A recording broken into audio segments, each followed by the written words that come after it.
Afternoon, everybody. My name is Juan Carlos, and I want to thank you all for the invitation to this event. I'm very happy to have the opportunity to share with you a little bit of uh, teaching, a little bit of methodology, a little bit of how to teach and how to make our teaching more productive.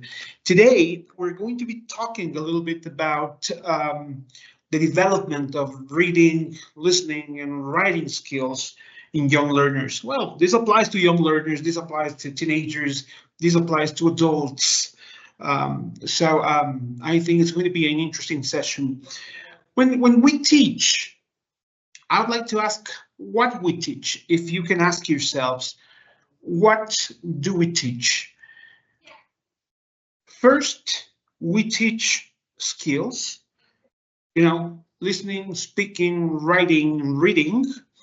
But not only do we teach listening, speaking, writing, and reading, we also teach grammar, we also teach vocabulary. And the first thing that I would like to mention today is that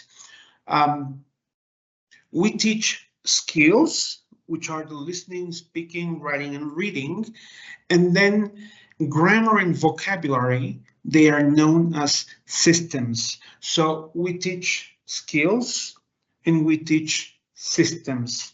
That's what we usually teach. Now, today I'm going to focus a little bit on the receptive skills, reading and listening, and I'll be talking also about writing. What do we need in order to teach a receptive skill lesson? Our lesson plan has to be very clear on the parts that it has. Yeah. Now, I'm going to show you the structure of a lesson on reading or listening, and then I'm going to move on to an illustration so you can see it in any book. Okay. The first part is the pre. Before we even start our lesson, we are going to do some APK, which is activation of prior knowledge. We can call it, testing the waters, just to find out what our students know about the topic, and that we can do with a little conversation. If we're going to talk about, if we're going to do to talk about a specific topic about reading or listening, we can mention that topic and find out what our students know about it. That is like, the warm-up or some sort of lead-in, if you want. Yeah, it's necessary to talk about introductory activities when we talk about teaching skills. And among introductory activities, we have warmers, we have icebreakers, we have lead-ins, and here's the time for us to use any of those depending on a specific needs in the class. Of course, if we're talking about the first day of class, we might need to work on some icebreakers so students get to know each other. Yes, but if they already know each other, then we might want to talk about warmers, or we might want to talk about lead-ins, which, a lead-in is the introduction to the topic. So the students do not feel that impact if they don't have the introduction, right? So that is the pre-stage. And then we go to the pre-teach section, in which if we talk about reading and listening, for example, we can support our lesson with vocabulary, for example. Okay, and if we pre-teach vocabulary, we have to pay attention to very important things. For example, do not teach less than 4 words or more than 8 words in one class. One class is 45 minutes. That's what I'm talking about. 45, 50 minutes. Okay, so we need to plan for the pre-teaching stage. we may need to plan, to pre-teach vocabulary, never less than 4 words and never more than 8 words, so that it is productive.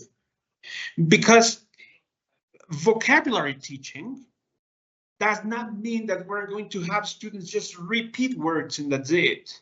We usually in classes, I've seen teachers talk to students and say, repeat after me. Days of the week, for example, Monday, and students repeat and that's it. Sometimes we talk about, we give them the meaning in Spanish. Yeah, but there is something that we need to consider when we pre-teach vocabulary. When we pre-teach vocabulary, we need to work on something that we call in ELT, something that we call MFP. We have to do, when we pre-teach vocabulary, we have to do MFP. What is that MFP? You have probably heard about it already, and that is meaning, form, and pronunciation. Our students need to know the meaning of the word. Our students need to know the form of the word. What is it? Is it a verb? Is it a noun? Is it an adjective? We may want to go very soft on that, or to omit that step if we're talking about children. Okay, but then pronunciation, it's very important that students know the number of syllables of the word. It's very important that they know where the stress of the word is. Yeah, so it's very, very important that we do in the pre-teach section that we do MFP. Remember that bit, meaning, form, and pronunciation of the words that we're going to teach. I have seen sometimes classes in which teachers want to teach 20 words, 30 words, and they only focus on pronunciation. And sometimes they even tell the students the meaning of the word in Spanish. And that's not really the idea.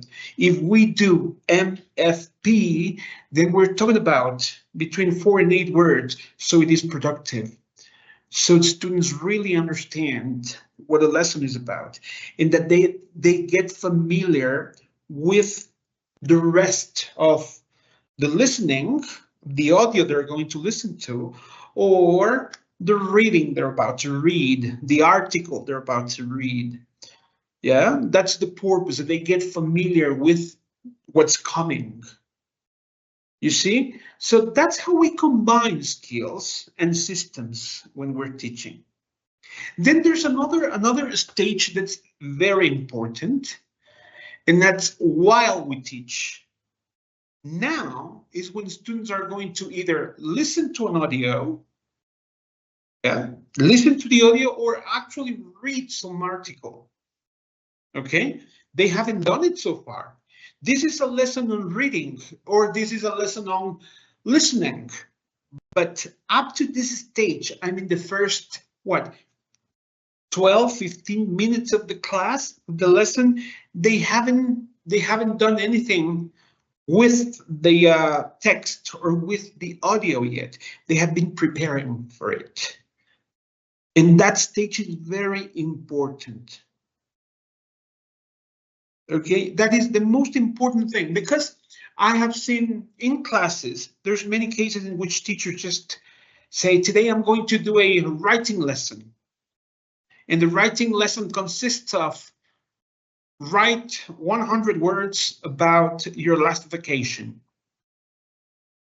There's no pre-teach.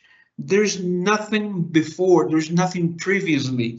And that is what makes my student want to go or resort to artificial intelligence, because he doesn't know how to write. But if we follow a process when we teach, then chances are that we motivate our student to do it himself or herself.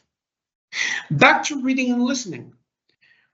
When our students are going to do the listening or the reading, there are listening and reading sub-skills that we need to pay attention to. Okay, as you can see here, we have the reading for gist.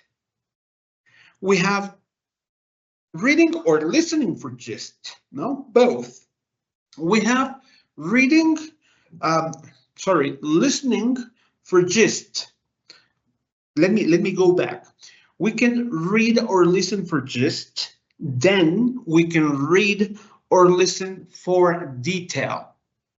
Okay, here, there are a couple of things that we also have to consider. Okay, when the students read for gist, what is that? It's something very quick. I want my students to just get familiar with the article, with the text, or with the audio. So it's a general idea they're going to get about the text or about the audio. So what do? I can play the audio and tell them, listen and think of a good topic for this audio, or read the article and think of a good topic for the reading, for the text. That never takes more than 2 minutes, because I want my students to just read quickly and come up with an idea, come up with a topic, no more than that. And I'll show you a few examples in a minute. Okay, that takes 2 minutes, no more. The activity or the stage that we assign or allocate more time to is reading for detail. Yes, when we read for detail, I want my students to find specific details in the article, in the text, or to listen for something that's specific, for a detail. Now they have to listen carefully. Now they have to read carefully. Okay. And there's another one. There's another sub-skill, which is reading or listening for specific information. Reading or listening for detail is to understand every single bit of the reading or the audio. Okay, that's detail. Reading or listening for specific information is just that. Go to that specific bit that I need. Something like, for example, listen to the audio or read the article and answer the following questions. How old is John? You see, what's that? That is specific information. Okay, so that's what we have to pay attention to so far. If I just do some wrap up, first our students, I am testing the waters now in 5 minutes with warmers, with lead-ins, with icebreakers, depending on the situation. Then I'm going to prepare my students in the pre-teach stage. I'm going to have my students learn some vocabulary words. I'm going to teach them. I'm going to do, and I repeat, MFP, meaning, form, and pronunciation. Of the 4 to 8 vocabulary words I want them to know, so that the reading, that the text or the audio they're going to work with makes them feel comfortable. If the audio or the text my students are going to work with is not understandable because there are vocabulary words that they don't get, they're going to get disconnected. That's why it's so important to pre-teach some vocabulary. All right, so that is the importance of the pre-teach. Then in the while we teach is where we start, where we actually start either reading or listening, and we do it for gist to get a general idea. We do it for detail to understand every single thing. And we can also do it for specific information, which is just go to details. Yes. Now I want you to think about something. If we read a contract that we are going to sign, do we need to read for detail or do we need to read for gist? This is important to know. Yeah, if you're going to read a contract, you need to read for detail and understand everything. Yes, so you see the difference. But if you're going to check a book, for example, somebody recommended a book and I want to check it and decide if I want to buy it, then I might just, look through. That's reading for just to get the general idea and say, interesting. I want to read for details, so I buy it. That's the difference. And those are the sub skills that we need to focus on when we teach. Reading or listening. We'll talk about writing in a minute, but reading or listening are very important.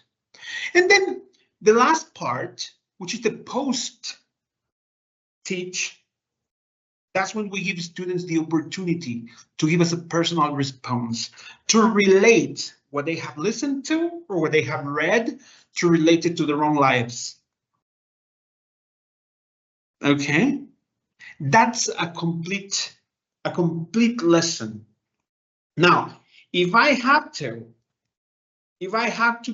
illustrate it, I would give you first. I want to give you examples in the sub skills of reading or sub skills of listening. Now, if we talk about reading for gist, you do that when you see news, online news, yeah, an email, for example. Sometimes you're in a meeting, you get a message and it's a very long message or it's a very long email. You just read very quickly, sometimes without even opening it, just to get the idea. You leave it there to read later. That's for gist. Yes. Specific information, a timetable. I check my agenda just to know what I have to do tomorrow at 3 p.m. No more. Okay. And then reading for detail. That's when you read a contract, for example, what I just told you about. So if I have to illustrate it here, here's a lesson from any book. And I want you to look at this. One activity says, why do people borrow money from banks? Yeah. Look at the topic of the reading, the article. It says a new kind of banking. So why do people borrow money from banks? Make a list of reasons. Okay. Another activity, complete the sentences with these words. All right. And then it says, what do you think microcredit is? We have 3 different activities. But look, the first one is a lead in. That's the one I told you about, generate interest. Yes, I'm trying to engage my students. Then the other one, it pre-teaches essential vocabulary. You see, forwards. In one lesson, in one 45-minute or 50-minute lesson, you're not going to see 20, 30 words ever. So let's not do that because that's not effective. Here's 4 words. Okay, and then look, we have something else. There's a prediction task here. What do you think microcredit is? Okay. So I want you to pay attention to the stages that I just mentioned. The pre-teaching, the post-teaching and everything. And then here, reading for specific information. Yeah, you can read for specific information. Look at this. Read the article again. What are these numbers in the text? So now you have to identify these numbers on the text and explain what they are about. That is, what is it? What kind of reading is that? I'll show you. And then it says talk together. Why do you think most of Grayman's customers are women? You see, first reading for specific information. Okay, and the other one is a personal reaction to a text. Yeah. Why do you think Professor Yunus got the Nobel Peace Prize? Do you think he was a good choice? You see, it's a personal reaction. So we go from the pre-teach to reading for gist, reading for detail, understanding the text very well, either if we listen to it or we read it, and then we give a personal reaction. That makes a complete lesson. Okay, that makes a complete lesson. And now I still have a few minutes because I want to talk about writing, which is going to be very short. But you know, to develop listening skills, there are many things and many things to do. Again, if you ever decide, for example, to work on listening with a song, you may want to use one part of the song. It is not about having the students listen to 10 songs. It's about analyzing the language in one little part of the song. And that is going to be what supports my lesson. And it happens with everything. It is not that I need 100 texts to teach reading. I need to analyze properly what I have. And now, of course, online, you have many options. If you look up in the web, you'll find hundreds of free options to support your students. With reading, with listening, I can give you many examples if you want. Okay, so again, this is listening, what we already mentioned. So I'm not going to go through this in depth because I already did. Yeah, remember, reading or listening for detail, reading or listening for gist, reading and listening for specific information. Okay, those are the different kinds of reading and listening that we do in a lesson so that our students really understand. That is going to keep our students engaged. Otherwise, they get disconnected. All right, very important. Now, in a writing lesson, again, what happens when we write? I said that at the beginning. We as teachers, and I'm saying we, I'm not blaming anybody, I'm saying we. Yes, sometimes we think that a writing lesson is ask the student to write 100 words or 200 words or an essay about a topic. Just imagine something. Let's talk about a 12-year-old kid who is in 8th grade, and we ask that student to write an essay of 300, 400 words when they have no idea of the grammar or vocabulary that they're going to need to talk about that. So those are things that we need to revisit when we teach. And they are very important. Yeah. I don't have all the time that I would like. I hope we can have more of these events in the future to continue sharing ideas. But if we think about the steps of a writing lesson, here I just took the steps of any lesson. Yeah, and again, we have a lead in. You can ask your learners to tell each other how good they are at cooking. I'm talking about an article that's related to cooking, to restaurants. Who doesn't like to talk about food? The problem is that we start our lesson with writing itself. And write a paragraph, write this or write that. Sometimes we have students watch a movie and write a summary, but students don't know how to write.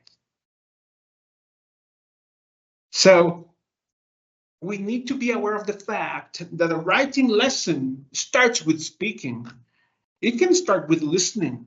We combine skills because skills happen together. Skills are not done individually. Remember one thing, you never go to your son or daughter's bathroom and wake him up or wake her up and tell them, today we are going to listen, only listen. Because we listen, we speak, we write, and we read, we do everything. Usually when we speak, we also listen because there's an interaction. Okay, so skills happen in an integrated way. So here it says, as a lead-in, ask learners to tell each other how good they are at cooking, and if there is something they can cook very well. Remember one thing, this is a writing lesson, and we start with speaking. If you connect speaking, if you connect your lesson to an emotion, it's effective. Students are going to like it. So imagine, I love cooking. You ask me about cooking, I will speak and speak and speak. And then I can end up writing. Yeah. Important to know. Then ask learners to read a text quickly to find out what type of event the writer is discussing in his blog. What happens here? We are teaching writing using a model. A text as a model. So before my students start writing, they're going to speak, they're going to read, and very important, they are going to analyze language in the text, in the model. Okay? Ask learners to read the text for detailed information. For example, learners read and decide if sentences are true or false. They are getting familiar with the text. This, I'm talking about teaching writing using a model, no? Using a text as a model, okay? Then show learners the time linker first at the beginning of the second paragraph. Ask learners to find more examples of time linkers, for example, in the blog, in the text. You see, this is a lesson on writing, and we haven't started writing. That's the magic we're doing in the class. Yeah, my lesson can have a focus on one skill, but I'm using other skills to support this. I am using systems to support this. That's why when you plan your lesson, you teach, for example, reading through vocabulary. It's a skill supported by a system. You see? Very important. It says here, give learners a text that is similar to the example and ask them to add time linkers. Again, we haven't started writing. If it's a 45-minute lesson, we probably write 20 minutes. The rest is warm-ups, introduction, student getting familiar, understanding the model text that the student is given, so that then they can write easily. The idea is not to make it hard for them, is to give them something that they can do and feel comfortable with. Yes? It's like when you buy shoes, you know, if you go to buy a pair of shoes and you're an 8 and they give you a 6, you're not going to be comfortable with it. Okay? Same thing happens here. You have to make it comfortable for your students to feel comfortable with the learning and they get engaged. Okay? And then look at the last step. Learners write a blog that describes something they know how to do well. And this takes 50 minutes, 45, 50 minutes. Incredibly, out of that 45 or 50 minutes, my students have been writing for 15 minutes, no more than that. And now they know what to do and how to write. Yes? So you're going to use the writing soft skills to analyze language if you want. You can give them an activity with some vocabulary words.